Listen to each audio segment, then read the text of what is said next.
creating meaning saves our life. Viktor Frankl says each man is questioned by life, and he can only answer to life by answering for his own life. To life, he can only respond by being responsible. You know, the pandemic has been a test like no other. Never before have the lives of so many people around the world been affected, and at this scale and at this speed. There has been so much illness, loss of loved ones, economic upheaval, and many, many relationships have been plunged into a deep abyss. So in these moments, I find myself searching and asking the ultimate question: does life have meaning? What is the point of all this?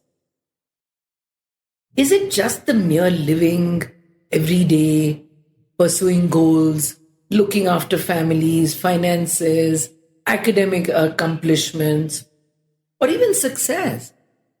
How do we define all this? So to understand, let's go to the basics first.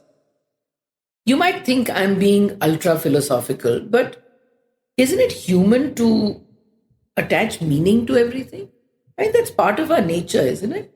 If we didn't, we couldn't make sense of all the craziness that surrounds us many times. To give meaning to something helps us predict what we can expect, and also to some extent control the outcome. As I understand it, meaning is not something outside of ourselves, not some cosmic universal truth waiting to be discovered. It is a resource. It's a resource we must cultivate ourselves. Meaning is something we must continually find and nurture consistently. And the most important truth is that meaning equals value. It's made by us, in our minds, and it changes over time. You know, I want to share a story that I read some time ago. There was a troubled widower, and he went to a wise old woman to seek comfort for his troubles. The woman received him, and they walked along a stream. She could see the pain in his face, and he began to tremble as he asked, "What's the point? Is there any meaning to life?" She invited him to sit on a log beside a stream. She took a long branch and swirled it in the water and replied, "Well, it all depends on what it means to you to be alive." In his sorrow, the man dropped his shoulders, and the old woman gave him a branch.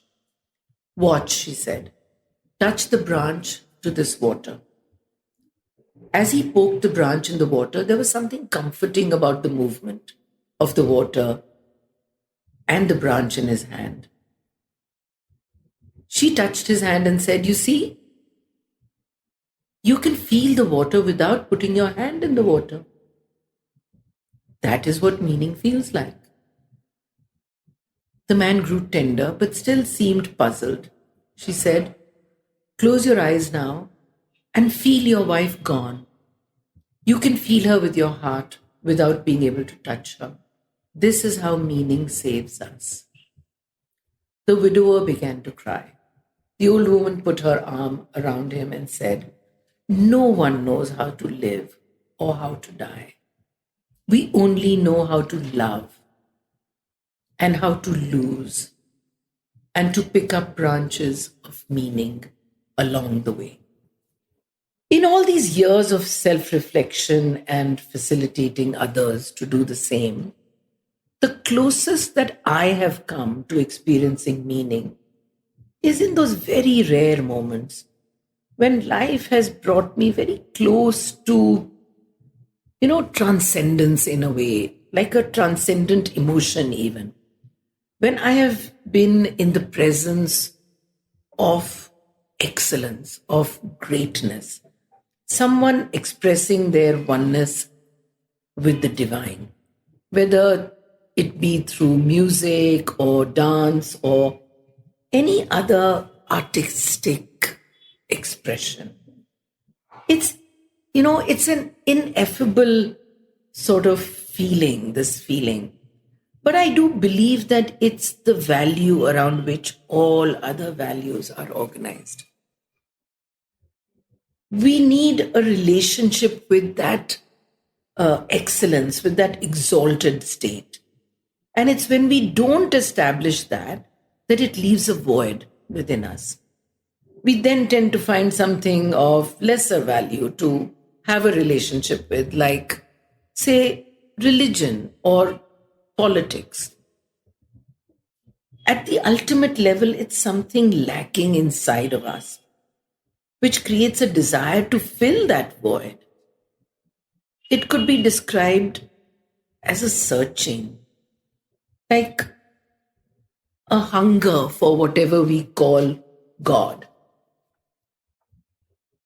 When we talk to the quantum scientists, their view says that we are in a multiverse that is pulsating with potential.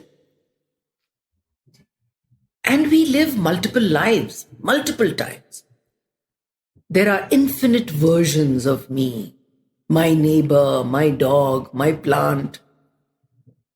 If the multiverse is true, then I can't look at this life as a single, solitary, finite expression. And most importantly, then, I know the answer to whether there is meaning to this life.